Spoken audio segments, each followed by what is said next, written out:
Patch 1.1 is out, factions have been buffed, units have been changed, and we return to the jungles of Lustria, where the Neverborn scarred the land many eons ago. It's a battle for Itza, between the Rotfather and the Dark Prince, where Greater Daemons and Exalted Champions will fight and, I guess, return to the Warp for their god's favor.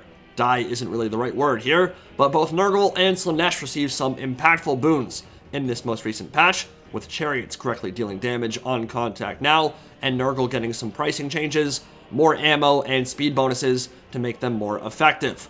This is a domination match with an absolutely wild race to the finish, so stick around for that ending.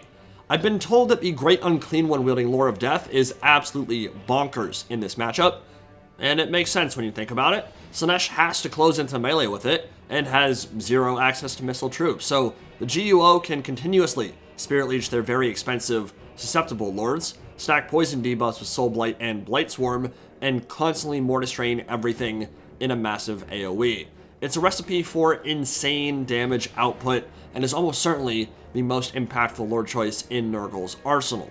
Pestilent Decay is just freakishly good on a monster that hits this hard in duels and is this survivable. He's a scary boy with a straight-up pimpin' babushka shawl. Now, Exalted Plague Bears received some nice changes in 1.1. They're a bit faster now, have one more Death Head Volley, and cost 150 less, down from 1250 to 1100. Super tanky and hard to kill, perfect unit to take and protect objectives, and same kind of thing for the standard Lesser Demons too, up to 27 speed from 23, 50 gold less to field, makes it easier to field a larger army. Now, N'Kari is already feeling the wrath of death, overcast Spirit Leech from across the map to get those deeps flowing. Dude's obviously a terror in this matchup, incredible duelist with a myriad of ways to beat you, and slicing shards to devastate those Nurgle blobs. Hard to catch, hard to kill, can rip open other Greater Daemons in seconds, but Spirit Leech should keep that HP bar trending downwards. Now, another element we're going to see in action today are the Chariots of Slaanesh, including Seekers and Hellflayers. We'll have a video dedicated solely to them soon, but they deal quite a bit more damage on impact than they did pre-patch, which honestly isn't saying much considering they were dealing close to 0 before, but still, we'll see how they do. And other than that, it's Cultists with Demonette Summons, a bunch of Marauders, and Armor-Piercing Furies flying above. 200,000 ready for deployment, and 1 million more on the way. So those are the starting builds, which are now split 50-50 with reinforcements, so your starting army is bigger than it was previously. No surprise here, at the start, the Keeper will get aggressive, because nothing can really catch him. But the one thing N'Kari really has to be careful of is being pinned down and taking Death Head Volleys to the face. Those hurt a lot, especially with a big hitbox and 0 armor, and it's much easier for Nurgle to afford more Death Head units now, so they have more coverage when someone like N'Kari closes in. Forsaken are reinforcing and joining the main squad, and I must say I'm really liking the layout of Battle for Itza. There's no lanes or hardcore choke points, a lot of space to maneuver and exert control over all 3 contested points, which should make for a spread out and very interesting, dynamic type of battlefield. N'Kari has already been Spirit Leeched twice this game. That hurts. Both times it was overcast because, of course, the Great Unclean One will have a little bit of trouble getting in range of N'Kari until the melee grind begins in earnest. And here comes the Keeper of Secrets and the Seeker Chariots, ripping their way through the flank. Important to remember here, this is the lowest level Slaaneshi Chariot, and it's hitting infantry with the highest effective HP pool in the game, so hardly going to be devastating, but before you wouldn't have even seen the health bar move, so at least a decent change there. More than any other chariot, Slaaneshi ones must be kept moving and microed constantly, because Seekers will die to a stiff breeze if they get stuck anywhere. I'm still not entirely sure the micro attacks will be worth it on them, but in the coming days I'm sure we'll be able to formulate an informed opinion on that front. Plenty of mass on the Nurgle side. Chaos Spawn, Great Unclean One, Beast of Nurgle, Poison, Furies, a lot of things to pin down these Slaaneshi troops when they get close, and of course a lot of HP to cut through as well, because, you know, Exalted Plague Bears have 13,000 health, which is pretty absurd. They are very hard to kill unless Slaanesh gets a nice bombardment or a full surround off on them, and at that point, physical resistance only goes so far. In fact, you know, against demons it doesn't really go anywhere, but there are mortals on the field for the Slaanesh side, so that does make a difference. They can't cut through that physical resist. Beast of Nurgle moving up in the center. Death Heads beginning to fly out. And Nakari's camping the spawn, which is a little bit interesting. He was very close to that reinforcement point, which would have made it very dangerous for any single entity or slow-moving troop to enter the field. That's why nothing spawned back there, and that will leave Nurgle at a bit of a disadvantage in this fight because they're not going to have quite as many troops on the field. Not as much funds either, but those Seekers might get poisoned by the spawn while the Great Unclean One moves into the center and starts wreaking some havoc. Just devastation when he drops that bell, but Nakari is coming in for the duel, and Acquiescence and Willing Prey are some powerful debuffs, and it'll make it difficult for the Great Unclean One to fight Nakari in a straight-up fight. The Beast of Nurgle always just makes me happy. I mean, it's just so freaking adorable. Look at that cute little guy. He's just such a sweetheart. I love him so much. He'll cause some problems on the Slaanesh front line, while the Great Unclean One is taken to Pound Town by Nakari, bit isolated in the middle of that blob.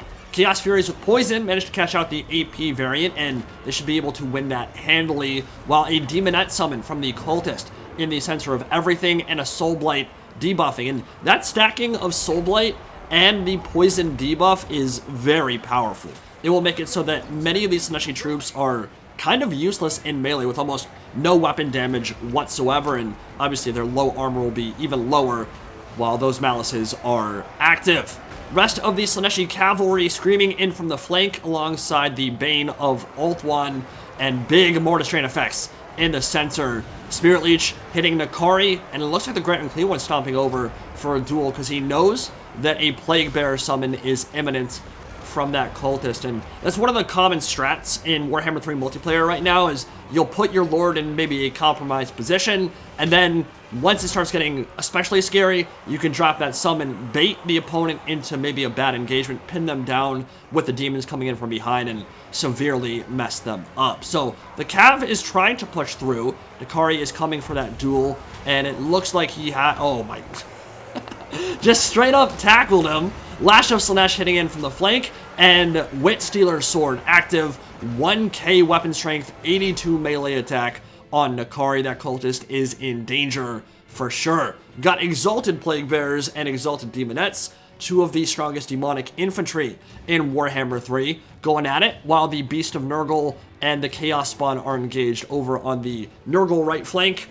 Fecundity supporting in the center. That looks like it hit the Plague Bearers and the Great Unclean One, which is probably the unit they want to keep alive more than anything else. I mean, it costs 3,500 gold, and that Mortis Drain is the most consistent DPS you can have in the entirety of their roster. And it looks like the Cultist and Great Unclean One together proved to be a little bit too much for Nakari, who used his mass and maneuverability to escape over to the other side. But he cannot escape from the Soulblights or Spirit Leeches, which continue raining down from the heavens, and the Great Unclean One is manipulating those winds of magic quite effectively so far, and he has access to much more reliable healing.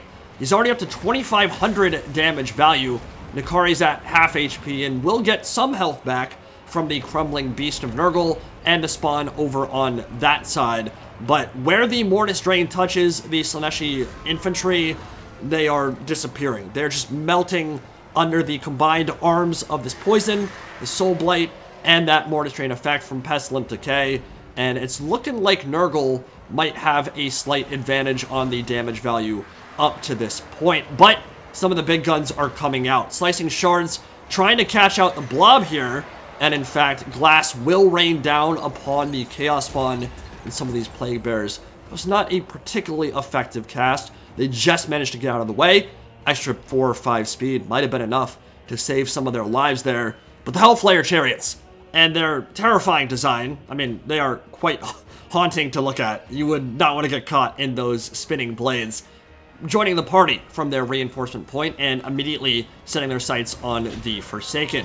Nakari finishing off some Chaos Spawn, unbreakable of course, but should be able to crab claw his way through them with relative ease. And the Forsaken are feeling the effects of those charges so far. They lost about 1/3 of their health in a handful of seconds, so not bad from the Hellflayers, who did take a little bit of damage in return because they got stuffed up and weren't moving. And Hellflayers are, what, 1,200 gold or so? So it's pretty important that you don't get them bogged down in and amongst these Exalted Plague Bearers because their high weapon strength And of course, Spirit Leeches from the Great Unclean One could prove problematic for them as well.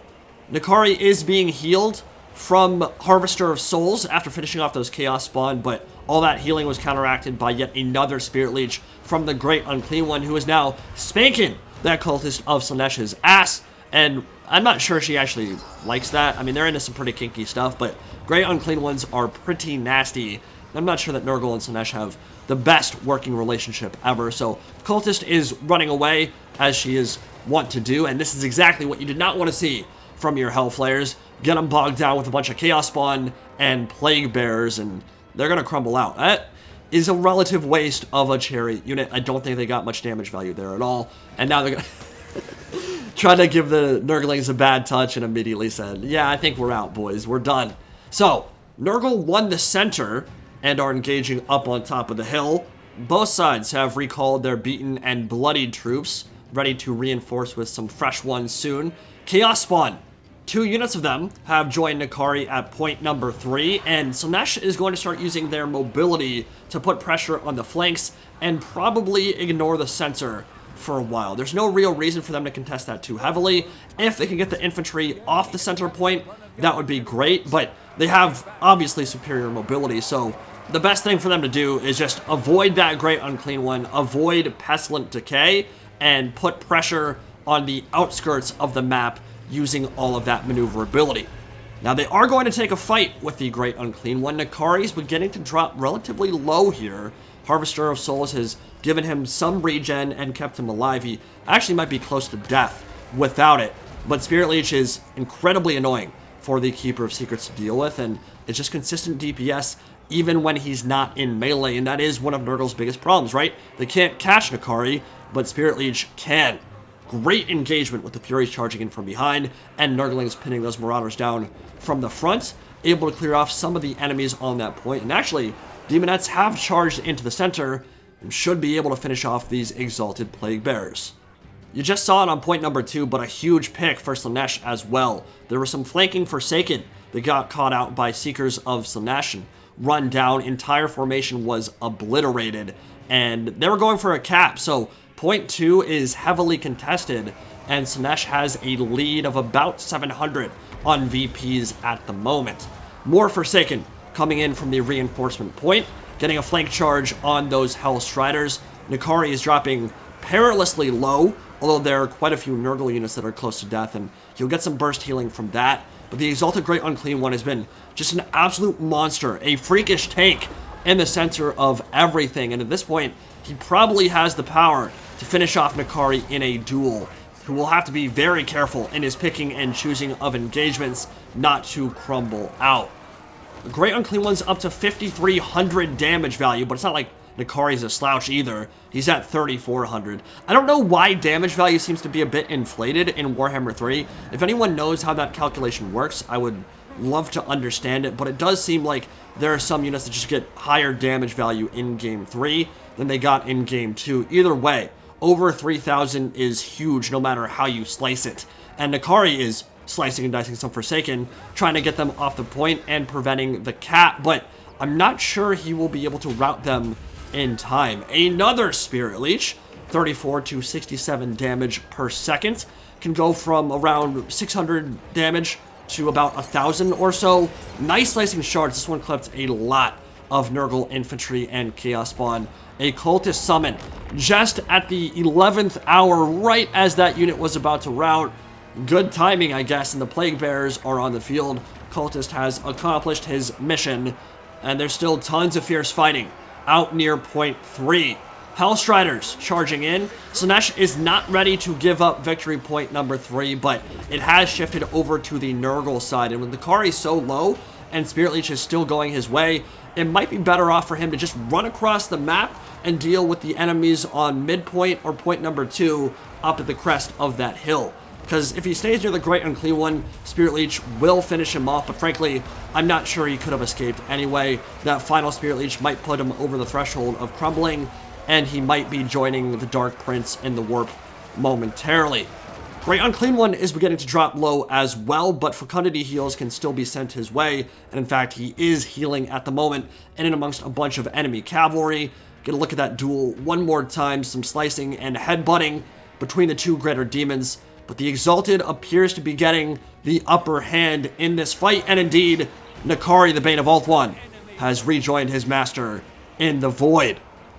So point number 1 and point number 3 are heavily in Nurgle's favor, and it might be difficult for Slaanesh to grab those ones back. But up here at the top at point 2, the Dark Prince is going to put all of his reinforcements and hold on to that point for dear life, because he has a 1,000 VP lead right now. Quite literally, I think it is exactly 1,000. And that means that Nurgle might need a triple cap to get back into this game. Now, the VPs will be sliding the way of the Rotfather, and slowly that gap will begin to close, but there might not be enough time before that 5,000 victory point is reached without a triple cap from the Great Unclean One. And the Furies just got a big pick too. Nurgle ones appear to have been forgotten about momentarily, and the 110 speed or so of those Slaanesh Furies managed to cut them from the sky. So Nurgle is realizing that the triple cap might be required. They're sending everything they can this way, but the Great Unclean One will probably be out of the fight for the rest of the game. The Exalted Plague Bearers over on point 3 probably won't make it over in time either. So it's whatever reinforcements can waddle their way over in time from the reinforcement area or from the mid objective. Chaos Spawn might be able to make it, but Slaanesh is doing a great job of cutting off reinforcements. Some Plague Bears were trying to get around the flank and onto point number 2. They were met by a steel curtain of Furies and Seekers who are using their magic attacks to brutal effect, crumbling out those Plague Bears almost instantaneously on impact. And these Hellstriders are straight up heroes right now. They're stuffing up a huge portion of the Nurgle army as Exalted Plague Bears and more Plague Bears stomp their way forward, oh so slowly. But this is where that 4 or 5 speed difference could potentially make its presence felt. Great Unclean One and Exalted Plague Bears are indeed out of the picture. They will play no further part in this battle. It's all about objective number 2, and the Plague Bears are sprinting as fast as their putrid feet can carry them. Can they get through these Seekers in time? There's a lot of free cav, but not a ton of bodies. There is a Slaaneshi cultist closing in though, and she's ready to summon some demonettes. Forsaken now. They actually came out way after the Exalted Plague Bears, but are much faster and just outstripped their demonic counterparts. They're going right for the point. Can they start capping it in time? And it's important to remember here that the Demonette summon can potentially prevent those Exalted Plague Bears from getting on the capture objective, but they will not lend any further weight in terms of capturing themselves because they're a summoned unit. They're like flyers. They cannot capture objectives. And the third cap is complete. Slaanesh in absolute ruins. They were at 49-45. They were seconds away from securing the victory, and it looks like with the triple cap, 1, 2, and 3 all in command of the Rotfather. He's at 49-75, and the Great Unclean One, the Megotkin, are going to take it. Insane ending, about as close as a domination game can possibly become. One more infantry unit, a cultist, demonettes, anything would have been enough to prevent the cap, but they just weren't able to get over there in time, which is not a problem Slaanesh usually faces. And in the face of this monstrous Great Unclean One, an exalted version of the Lore of Death, 7,200 damage value.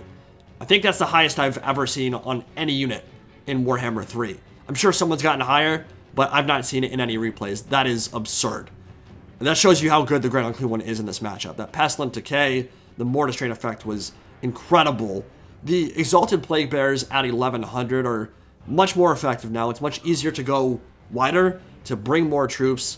They're not necessarily going to get crazy amounts of kills, but in terms of putting a ton of bodies on a capture objective and being super tanky and immovable from it, yeah, they're a really useful unit.